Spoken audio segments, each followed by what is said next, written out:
1400 কোটি টাকা ব্যয়ে আধুনিকায়নে ছাতক সিমেন্ট কারখানা। রোপ লাইন সম্প্রসারণে ভারতের গড়িমসিতে উৎপাদনে যেতে বাধা। দ্রুত সমস্যা সমাধানের দাবি শ্রমিকদের।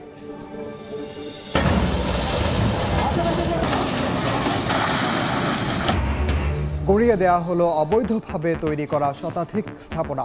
নরসিংদীতে শীতলক্ষার দুপারে বিআইডব্লিউটি এর উচ্ছেদ অভিযান। গাজীপুরের জয়দেবপুরে বেঁকে যায় রেল লাইন। প্রায় 1.5 ঘন্টা পর ঢাকার সঙ্গে উত্তরবঙ্গের ট্রেন চলাচল স্বাভাবিক। শিডিউল বিপর্যয়ে যাত্রী ভোগান্তি।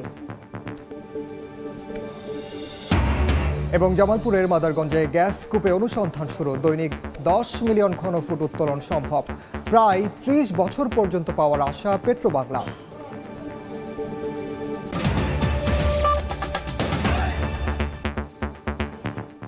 বাংলার সময়ের সঙ্গে আছি আমি ওমর ইনাম। নির্বাচন নিয়ে বিতর্ক জাতির জন্য ক্রান্তিকাল বয়ে আনবে বলে মন্তব্য করেছেন বিএনপির যুগ্ম মহাসচিব শহীদ উদ্দিন চৌধুরী আনি। দুপুরে লক্ষ্মীপুরে কলেজিয়েট হাই স্কুলের বার্ষিক ক্রীড়া প্রতিযোগিতা পুরস্কার বিতরণ অনুষ্ঠানে প্রধান অতিথির বক্তব্যে তিনি একথা বলেন। নির্বাচন নিয়ে বিতর্ক পলাতক ফ্যাসিবাদের জন্য একটা সুযোগ তৈরি করতে পারে।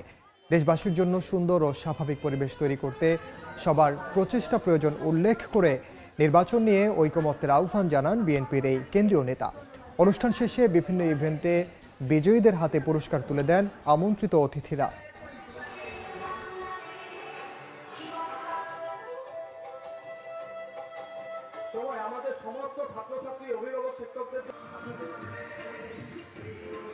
আমাদের একটা ঐক্যবদ্ধ প্রচেষ্টার প্রয়োজন। যিনি সরকারে আছেন আর সরকারের বাইরে আমরা যারা আছি সবার মধ্যেই নির্বাচনটাকে নিয়ে একটা ঐক্যমতে বসতে হবে, যেটা দীর্ঘদিনের ডিমান্ড।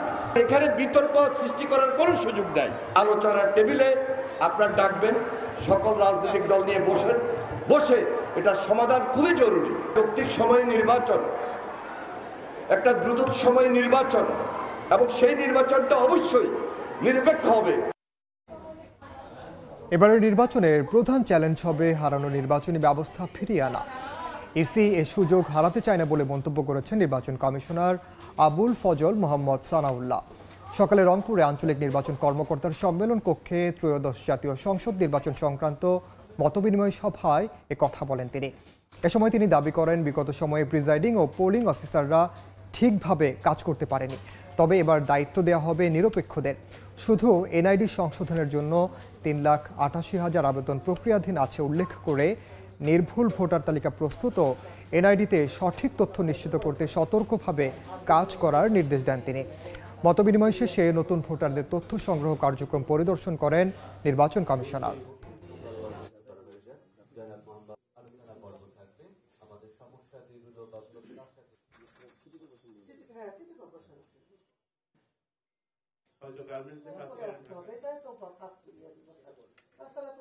সকল প্রতিষ্ঠানের ভাবমূর্তি প্রশ্নবিদ্ধ হয়েছে প্রশ্নবিদ্ধ নির্বাচনের কারণে, যে আমাদের সবার ভাবমূর্তি পুনরুদ্ধার করতে হবে এবং সেটার একমাত্র উপায় হচ্ছে সুষ্ঠু নির্বাচন।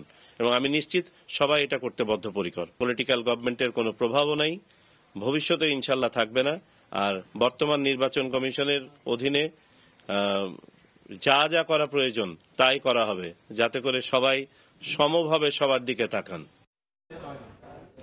দুদফা জানাজা শেষে রাষ্ট্রীয় মর্যাদায় সমাহিত হলেন মুক্তিযুদ্ধের এসফোর্স বাহিনীর অধিনায়ক ও 3 নম্বর সেক্টরের কমান্ডার মেজর জেনারেল অবসরপ্রাপ্ত KM শফিউল্লাহ বীর উত্তম।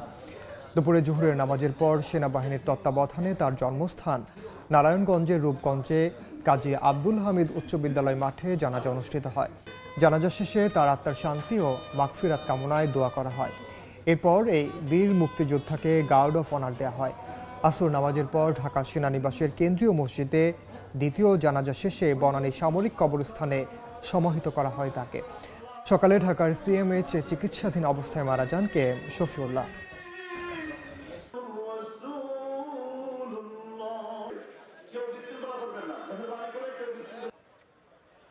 ওনার জন্য সবাই মাগফিরাতের দোয়া করবেন। আমরা রূপগঞ্জে একটা বড় একটা মুরব্বীকে আমরা হারাইছি। আমরা জানি তার আদর্শ, উনি আদর্শ ছিলেন যেমন ধর্মপরায়ণও ছিলেন এবং দেশত্ববোধ ছিলেন। He led a very long life, a very long and fulfilling life. উনি অসুস্থ ছিলেন গত 2 বছর ধরে, আর ওনার এই অসুস্থতা পুরাটা উনি কাটিয়েছেন more less with CMH in Dhaka. School করেছে, একটি হসপিটাল করেছে, কিন্তু আরও অনেক কিছু করার জন্য উনি চেষ্টা করেছে, কিন্তু আমাদের স্বৈরাচার শেখ হাসিনা ওনাকে কোনো মতে নমিনেশন দেয়নি, লাস্টে ওনাকে অনেক অপমান করেছে। রাজনৈতিক বিবেচনায় গণমাধ্যমে অনুমতি দেয়ায় অতীতে জনসাধারণের কাছে গ্রহণযোগ্যতা আশানুরূপ হয়নি বলে মন্তব্য করেছেন সংস্কার কমিশনের প্রধান কামাল আহমেদ। একই মালিকের নিয়ন্ত্রণ থাকায় খবরের ভিন্নতার প্রতি নেই বলেও ক্ষোভ জানান তিনি। দুপুরে সিলেট জেলা শিল্পকলা একাডেমিতে গণমাধ্যম সংস্কার কমিশনের সঙ্গে বিভাগের সাংবাদিকদের সঙ্গে মতবিনিময় সভায় এই কথা বলেন তিনি। সাংবাদিকদের বেতন কাঠামো নিয়ে সংস্কার কমিশনের প্রধান বলেন, টেলিভিশন সাংবাদিকদের জন্যও অভিন্ন বেতন কাঠামো দরকার। তবে গণমাধ্যম সংস্কার কমিশন এ বিষয়ে শুধু প্রস্তাবনা রাখতে পারে, বাস্তবায়নের জন্য অর্থনৈতিক ব্যক্তিরা ভাববেন। সভায় সাংবাদিকরা তাদের অর্থনৈতিক ও জীবনের নিরাপত্তার পাশাপাশি প্রভাবশালীদের হাত থেকে গণমাধ্যমকে মুক্ত রাখা, সাংবাদিকদের নামে মিথ্যা মামলা প্রত্যাহার সহ পেশাগত দক্ষতা উন্নয়নের জন্য স্বায়ত্তশাসিত প্রতিষ্ঠান গঠন সহ নানা প্রস্তাবনা তুলে ধরেন। যারা এই গণমাধ্যম শিল্পে কাজ করছেন, সাংবাদিক বা গণমাধ্যম কর্মী, তাদের আর্থিক নিরাপত্তার যদি নিশ্চিত না করা যায়, তাদের যদি অর্থনৈতিক সংকটের নিরসন না হয়, তাহলে এই গণমাধ্যমের মধ্যে দুর্নীতি ঢুকে পড়বে। এই দুর্নীতিটা বন্ধ করার ক্ষেত্রে সবচাইতে মোক্ষম হাতিয়ার হচ্ছে যে সবার আয় রোজগারের নিশ্চয়তাটা নিশ্চিত করা। বাংলার সময় আরও থাকছে। সিলেটবাসীর কাছে রেল যেন এলিট শ্রেণীর বাহন। অনলাইনে শতভাগ বিক্রি হয়ে যাওয়া স্টেশনে মিলছে না টিকিট। শিগগিরই সংকট নিরসনের আশা কর্তৃপক্ষের। 1400 কোটি টাকা ব্যয়ে আধুনিকায়নের কাজ শেষ পর্যায়ে সুনামগঞ্জের নবনির্মিত অত্যাধুনিক ছাতক সিমেন্ট কারখানা। এরই মধ্যে কারখানার 90% কাজ শেষ হয়েছে দেশের একমাত্র সরকারি এই সিমেন্ট কারখানার। তবে 5 কিলোমিটার রোপ লাইন সম্প্রসারণে ভারতের গড়িমসির কারণে উৎপাদনে যেতে পারছে না কারখানাটি। এতে বেকার হয়ে পড়েছেন শ্রমিকরা। দ্রুত সমস্যা সমাধানের দাবি তাদের। দিগেন সিংহের ছবিতে ইকরামুল কবিরের রিপোর্ট। 88 বছরের পুরানো এই কারখানাটি গত 1.5 যুগ ধরে লোকসানের মুখে পড়ে বন্ধ হয়ে যায়। সবশেষ 2003-04 অর্থ বছরে সর্বোচ্চ 1,80,820 মেট্রিক টন সিমেন্ট উৎপাদন হয় ছাতক সিমেন্ট কারখানায়। এরপর থেকেই কমতে শুরু করে কারখানাটির উৎপাদন। 2011-12 অর্থ বছরে লোকসানের মুখে পড়ে কারখানাটি। 2019 সালের সেপ্টেম্বরে এই সিমেন্ট কারখানাকে আধুনিকায়নের জন্য 892 কোটি টাকা ব্যয়ে একটি প্রকল্প হাতে নেয় সরকার। দুইটা পার্টে কাজ হয়েছে। একটা হলো একটা লামসাম টার্নকি কন্ট্রাক্ট হয়েছে চাইনিজদের সাথে, ওইখানে আছে প্রায় 800 কোটি টাকা। দীর্ঘদিন বন্ধ থাকার কারণে কারখানার বিভিন্ন স্তরের শ্রমিক কর্মচারীরা মানবেতর জীবনযাপন করছেন। চুনাপাথরের অভাবে আমরা উৎপাদনে যেতে পারতেছি না। এখানে অস্থায়ী শ্রমিকও ছাঁটাই করা হয়েছে, অনেক শ্রমিককে এখান থেকে বদলি করা হয়েছে। দেশের একমাত্র সরকারি এই সিমেন্ট কারখানাকে ওয়েট প্রসেস থেকে ড্রাই প্রসেসে রূপান্তরের কাজ এগিয়ে চলছে। নতুন ropeway, crusher, pre heater, vertical roller mill ও cement mill, clinker silo, 10 megawatt power plant ও ওয়াটার ট্রিটমেন্ট প্ল্যান্ট নির্মাণের কাজ 90% শেষ হয়েছে। তবে 5 কিলোমিটার রূপলাইন সম্প্রসারণে ভারতের গড়িমসির কারণে উৎপাদনে যেতে পারছে না কারখানাটি। ইন্ডিয়ান কেএলএমসি বলছে যে 1 বছর সময় দিলে আগামী বছরের মধ্যে তারা কাজটা শেষ করে দেবে। 2026 সালের জুন মাসে সরকারের কারখানাটা চালু করার পরিকল্পনা আছে। নতুন এই প্ল্যান্ট চালু হলে প্রতিদিন 1,500 মেট্রিক টন ক্লিংকার এবং 500 মেট্রিক টন সিমেন্ট উৎপাদন করা সম্ভব হবে। ইকরামুল কবির, সময় সংবাদ, সুনামগঞ্জ। নরসিংদীর ঘোড়াশালে শীতলক্ষ্যা নদীর দুপাড়ে 300-র বেশি অবৈধ স্থাপনা উচ্ছেদে অভিযান চালিয়েছে বিআইডব্লিউটিএ। সকাল 11টা থেকে বিআইডব্লিউটিএর নির্বাহী ম্যাজিস্ট্রেট মোহাম্মদ জিয়াউর রহমানের নেতৃত্বে ঘোড়াশাল বাজার থেকে সাদ্দাম মার্কেট পর্যন্ত এই অভিযান চালানো হয়। বিআইডব্লিউটিএ কর্মকর্তারা জানান, ঘোড়াশাল বাজার থেকে চর ঘোড়াশাল শ্মশানঘাট পর্যন্ত 10 একর এলাকা জুড়ে 300-র বেশি অবৈধ স্থাপনা গড়ে উঠেছে। এসব স্থাপনা সরিয়ে নিতে 7 দিন আগে নোটিশ দেওয়া হয়। এরপরও স্থাপনা সরিয়ে না নেওয়ায় অভিযান চলছে বলে জানান কর্মকর্তারা।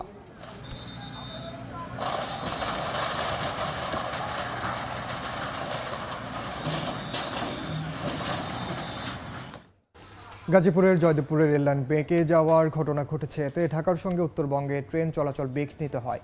তবে দ্রুত মেরামত করার 1 ঘন্টা পর স্বাভাবিক হয় ট্রেন চলাচল। রেলওয়ে কর্তৃপক্ষ জানায়, দুপুরে জয়দেবপুরে এক পাশের রেললাইনের ক্লিপ খুলে যাওয়ায় কিছু অংশ বেঁকে যায়। বিষয়টি টের পেয়ে বন্ধ রাখা হয় ঢাকা চাঁপাইনবাবগঞ্জ রুটের বনলতা এক্সপ্রেস ট্রেন। এরপর দুর্ঘটনা এড়াতে ওই লাইনে বন্ধ রাখা হয় রেল যোগাযোগ। অন্য লাইন দিয়ে ট্রেন চলাচল করলেও কয়েকটির শিডিউল বিপর্যয় ঘটে। এতে ভোগান্তিতে পড়েন যাত্রীরা।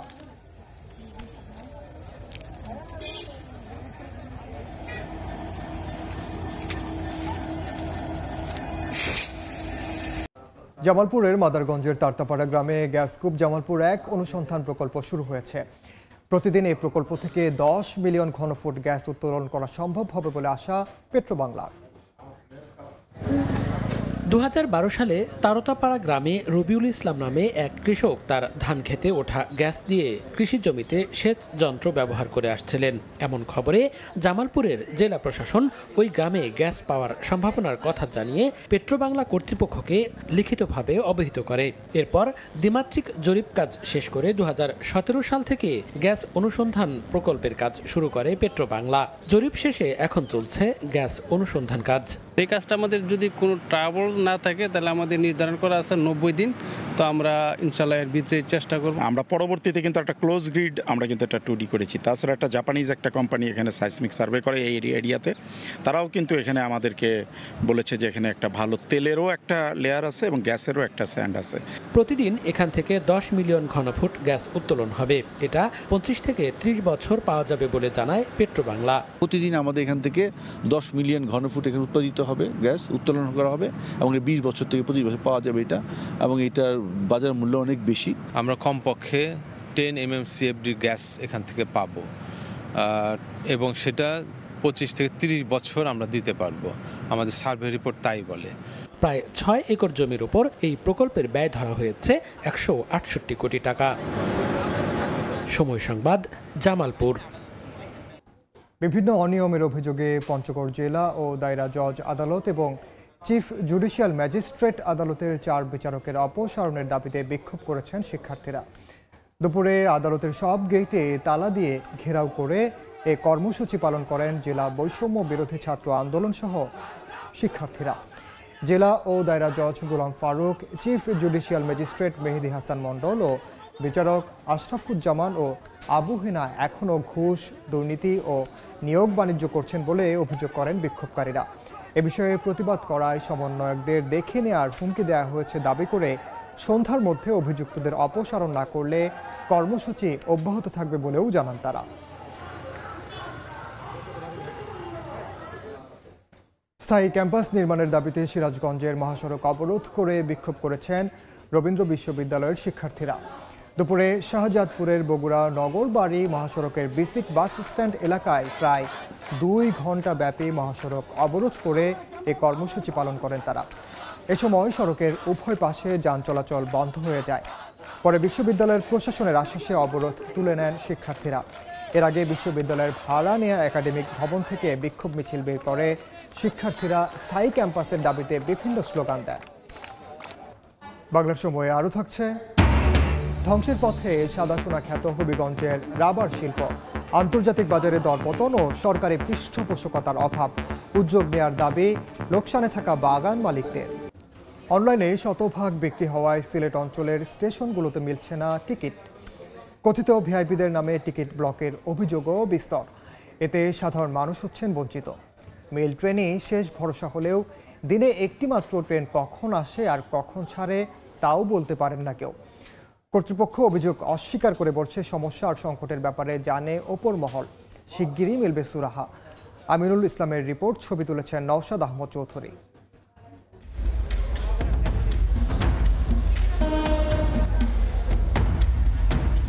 রেলওয়ে সিলেট অঞ্চলের মানুষের নিত্যদিনের প্রয়োজনে অত্যন্ত গুরুত্বপূর্ণ এক বাহন। দিনে ও রাতে দেশের বিভিন্ন প্রান্তে সব শ্রেণী পেশার মানুষের নিরাপদে চলাচলে বহু বছর ধরে ভূমিকা রেখে আসলেও কয়েক বছর ধরে অনলাইন সেবার নামে ভোগান্তিতে শ্রমজীবী নিম্ন আয়ের মানুষের বড় একটি অংশ। নেটের মাধ্যমে টিকিট বিক্রি হয়ে যায়, এখন তো সাধারণ মানুষ, তো আমি তো মোবাইল টিপতে পারি না, আমি কীভাবে টিকিট করব। সিলেট থেকে ঢাকা ও চট্টগ্রামগামী ট্রেনে যাত্রীর চাপ অনেক। টিকিট সংগ্রহ করতে হচ্ছে যাত্রার 10 দিন আগে। তবে 5 মিনিটের মধ্যেই সব টিকিট বুকিং হয়ে যাওয়া নিয়ে আছে নানা প্রশ্ন। বাসায় বসে আমরা 13 জনের যে টিকিটটা করে নিলাম, এতটুকু সুযোগ আমি নিয়ে নিলাম। ভোটার আইডি কার্ডের ফটোকপি দ্বারা টিকিটের সিস্টেম করতে পারলে আমার ব্যক্তিগতভাবে আমার ভালো লাগে আর। চট্টগ্রাম ও সিলেটের সঙ্গে গেল 20 বছরের বেশি সময় ধরে চলছে মাত্র 2 জোড়া ট্রেন। তার উপর আছে কোচ সংকট। 50% টিকিট কাউন্টারে থাকলে জনগণের সুবিধা হয়। আন্তনগর ট্রেনগুলোতে টিকিট কালোবাজারি চক্রের দৌরাত্মের অভিযোগ কম নয়। আছে ভিআইপিদের জন্য টিকিট ব্লক করার অভিযোগও। একজন ব্ল্যাকার চক্রের সদস্য মুঠোফোনে এসব তথ্য জানালেন সময় সংবাদকে। ভিআইপিদের জন্য কি ব্লক রাখে নাকি?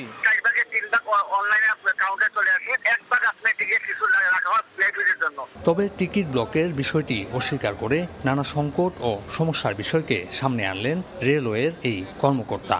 বললেন শিগগিরই মিলবে সুরাহা। ট্রেনের ভিতরে পর্যাপ্ত চেকিং করতাম, এনআইডির সাথে মিল নিতে পারে, কিন্তু আমাদের পর্যাপ্ত টিটি নাই। সিলেট অঞ্চলে রেলওয়ের কুশিয়ারা ও জালালাবাদ মেল এক্সপ্রেস বন্ধ, আর ঢাকা সিলেট রুটে 4 জোড়া আন্তনগর এক্সপ্রেস ট্রেন চলাচল করছে।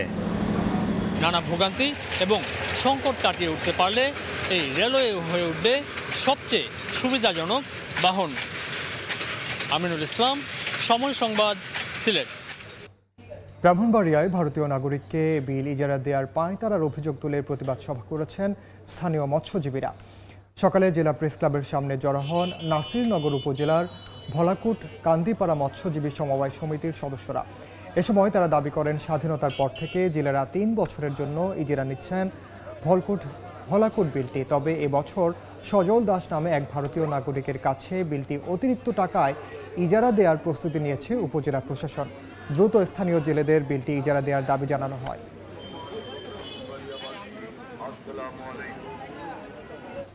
বান্দরবানে ডাকাত চক্রের মূল হোতাসহ 7 সদস্যকে গ্রেফতার করা হয়েছে।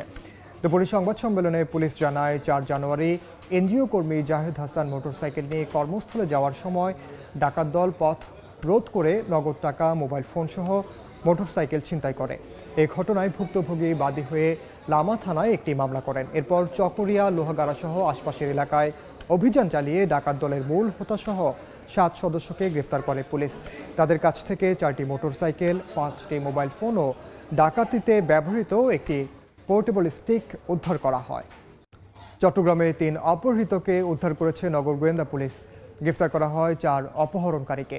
দুপুরে সিএমপির মিডিয়া সেন্টারে সংবাদ সম্মেলনে পুলিশ জানায় শনিবার 5 লাইশ থানার হিলভিউ আবাসিক এলাকা থেকে সকাল 10:30 থেকে বিকাল 4টার মধ্যে ওই 3 জনকে অপহরণ করা হয়। এরপর তাদের আটকে রেখে 9 লাখ টাকা মুক্তিপণ দাবি করা হয়। খবর পেয়ে পুলিশ অভিযান চালিয়ে তাদের উদ্ধার করে। এ সময় 5টি মোটরসাইকেল, 10টি দেশীয় অস্ত্রসহ গ্রেফতার করা হয় 4 অপহরণকারীকে। তাদের সবার বিরুদ্ধে নগরের বিভিন্ন থানায় চুরি, ডাকাতি ও ছিনতাইয়ের একাধিক মামলা রয়েছে বলে জানায় পুলিশ। অপহরণকারীরা পুলিশের চোখ ফাঁকি দেওয়ার জন্য তারা বিভিন্ন কৌশল অবলম্বন করে এবং সেখান থেকে তারা এই শ্রম কল্যাণ কেন্দ্রের পেছনে যে বাগানটি রয়েছে সেখানে লুকায়িত রাখার চেষ্টা করে। ডিবির স্পেশাল টিমটি এখানে অভিযান পরিচালনা করে এই 3 জন অপহৃত ভিকটিমকে গতকালকে রাত্রে আনুমানিক 7:45 দিকে উদ্ধার করতে সক্ষম হয়েছে। চট্টগ্রাম বিমানবন্দরে একটি ফ্লাইট থেকে 95টি মোবাইল ফোন জব্দ করা হয়েছে।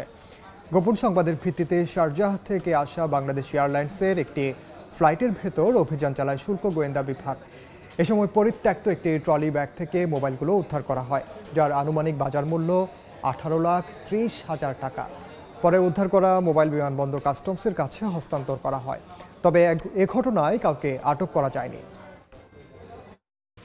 আন্তর্জাতিক বাজারে মূল্য কমে যাওয়ায় হবিগঞ্জের সাদা সোনা খ্যাত রাবার শিল্প অনেকটা ধ্বংসের পথে। এতে চরম শঙ্কায় রয়েছেন শ্রমিক ও বাগানিরা। বাগান থেকে অবৈধভাবে বালু উত্তোলন, দুর্নীতিবাজ কর্মকর্তা কর্মচারীর যোগসাজশে রাবার পাচার, শ্রমিকের ন্যায্য মজুরি না দেয়া, আবাসন ও জনবল সংকট সহ নানা সমস্যাকে দায়ী করছেন এই শিল্পের সঙ্গে জড়িতরা। বাগান মালিকদের অভিযোগ, শিল্প পণ্য হিসেবে ব্যবহৃত রাবারে ভ্যাট দিতে হচ্ছে 15%। এতে লোকসানের মুখে তারা। চট্টগ্রাম, রাজশাহী, বেনাপোল ও হিলিতে নানা কর্মসূচিতে পালিত হলো আন্তর্জাতিক কাস্টমস দিবস। কাস্টমস সেবার প্রতিশ্রুতি, দক্ষতা, নিরাপত্তা এবং প্রগতি প্রতিপাদ্যকে সামনে রেখে সকালে বেনাপোল কাস্টমস ক্লাবে আলোচনা সভা অনুষ্ঠিত হয়। এর আগে জাতীয় পতাকা উত্তোলন, ফেস্টুন ও বেলুন উড়িয়ে অনুষ্ঠানের সূচনা করেন অতিথিরা। চট্টগ্রামেও আলোচনা সভা অনুষ্ঠিত হয়। এদিকে হিলি বন্দরের আমদানি রফতানিকারক C&F এজেন্ট, কাস্টমস কর্মকর্তা, প্রশাসনের কর্মকর্তাদের নিয়ে আলোচনা সভা অনুষ্ঠিত হয়। ভারতের প্রজাতন্ত্র দিবস উপলক্ষে হিলি সীমান্তে বিজিবিকে মিষ্টি উপহার দিয়ে শুভেচ্ছা জানালো বিএসএফ। সকালে চেকপোস্ট গেটের শূন্য রেখায় বিজিবির হিলি আইসিপি কোম্পানি কমান্ডার শাহাদত হোসেনের হাতে মিষ্টির প্যাকেট তুলে দেন বিএসএফ ক্যাম্পের কমান্ডার রোহিত শর্মা। এ সময় দু বাহিনীর সদস্যরা উপস্থিত ছিলেন। এর আগে সকালে ভারতীয় অভিবাসন পুলিশের পক্ষ থেকে বিজিবি ইমিগ্রেশন ও কাস্টমসকে মিষ্টি উপহার দিয়ে প্রজাতন্ত্র দিবসের শুভেচ্ছা জানানো হয়। সীমান্তে সম্প্রীতি বজায় রাখতে যে কোনো উৎসবের আনন্দ ভাগাভাগি করেন দুদেশের সীমান্তরক্ষী বাহিনী। বাংলা সময়ের শীর্ষ সংবাদগুলো জানিয়ে দিচ্ছি আরেকবার। 1400 কোটি টাকা ব্যয়ে আধুনিকায়নে ছাতক সিমেন্ট কারখানা।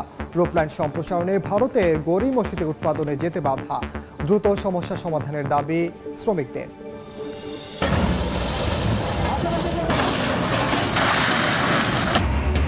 গড়িয়ে দেওয়া হলো অবৈধভাবে তৈরি করা শতাধিক স্থাপনা। নরসিংদীতে শীতলক্ষার দুপারে BIWT এর উচ্ছেদ অভিযান।